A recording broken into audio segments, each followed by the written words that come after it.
Hey everyone, Mike on Monday coming to you. Want to cover a handful of things right away. First, the progress of the season. We're about 200 to 300 growing degree units ahead of last year at this time, and you probably can start to see that already in the landscape as we're starting to see color changes throughout a lot of our crops. With that said, any of that volunteer wheat that's growing out there, get a hold of your agronomist and work out a plan of action on that gets taken care of yet this fall. It's a lot easier to take care of that winter wheat this fall before it goes through the vernalization process and hardens off next spring. Second, you can see that soybeans rapid change in the color as well as what we're holding for leaves. I was walking in fields yesterday and we're not really that far off from harvest. You know, a week, 10 days, I'm going to say the Sheboygan area is going to be cranking up combines already on that. So I'm going to expect that to our west out in Ripon and such, that things might be happening even sooner than that. But a lot of that will depend on maturity and what was going on in that area this summer. I really wanted to focus on corn at this point. So corn silage, last week's burn down showed that we're into the lower end of the spectrum on a lot of fields, so hopefully a lot of that corn got put away this weekend.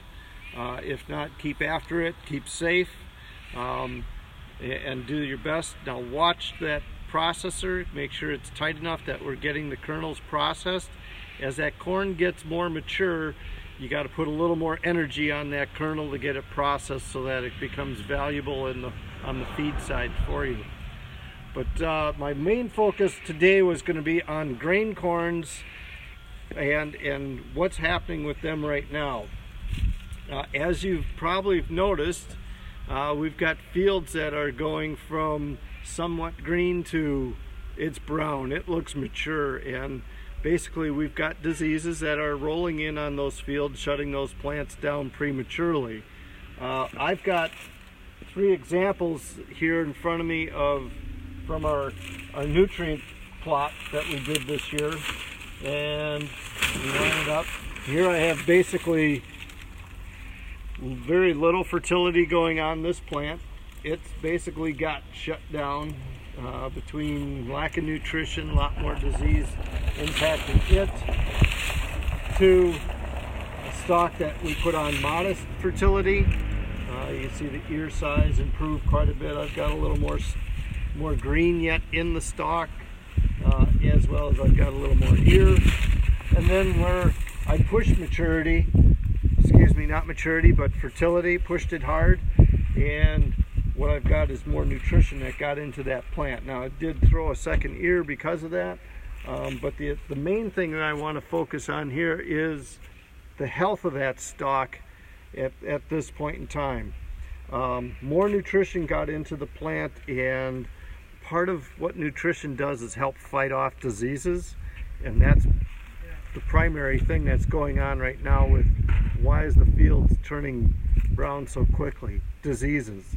So where nutrition was fighting off disease, or you added a fungicide to help control some of that disease, you've got more plant integrity here, intactness. We got more nutrition still working, so we're still filling ears. So what the plant is trying to do this time of year is fill the ear out as much as possible, so it's taking lots of carbohydrates to make that happen. When a disease hits, we start plugging up the vascular bundle system of the plant. So think of this as our veins running up and down in the plant, and at the nodes is always the first place that you pick that up. You see this discoloration that is occurring here.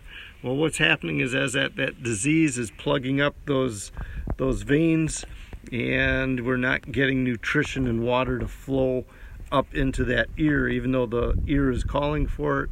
So that plant is basically cannibalizing itself, putting all the carbohydrates and nutrition, pulling it from the stalk, the leaves, and trying to put it into the ear. On our modest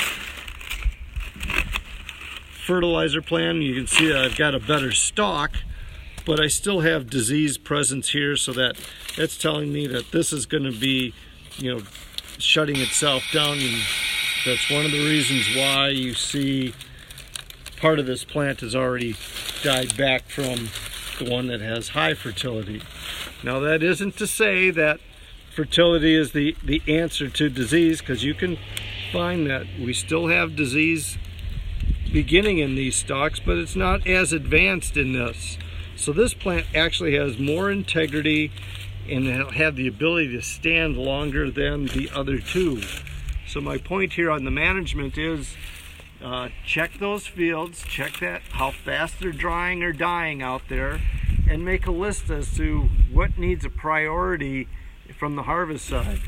This little guy isn't going to stand forever, where this guy's got more length of, has more integrity, so the ability to stand longer, even though it's got more weight on it because of the double ear, it'll last longer. So as we go through harvest, if you get the luxury of which field do I take first, take the one that died first, because it won't stand as long, and then wait, holding back, leaving this guy to the end. That may or may not work with a logistical plan, but it's a place to start when you're looking at which fields need to come off. With that, if you've got other questions and such, feel free to get them out to us. Have a safe harvest out there. Give our city cousins a big wave when they go by and giving you some room to get around you. And thank you to the city cousins for sharing the road and giving us the extra space as we get this harvest underway. We're going to make some greasy roads out there, folks, so please take it a little easy and slow when you're coming upon a harvesting crew to keep things safe out there. With that, Mike on Monday. We'll see you next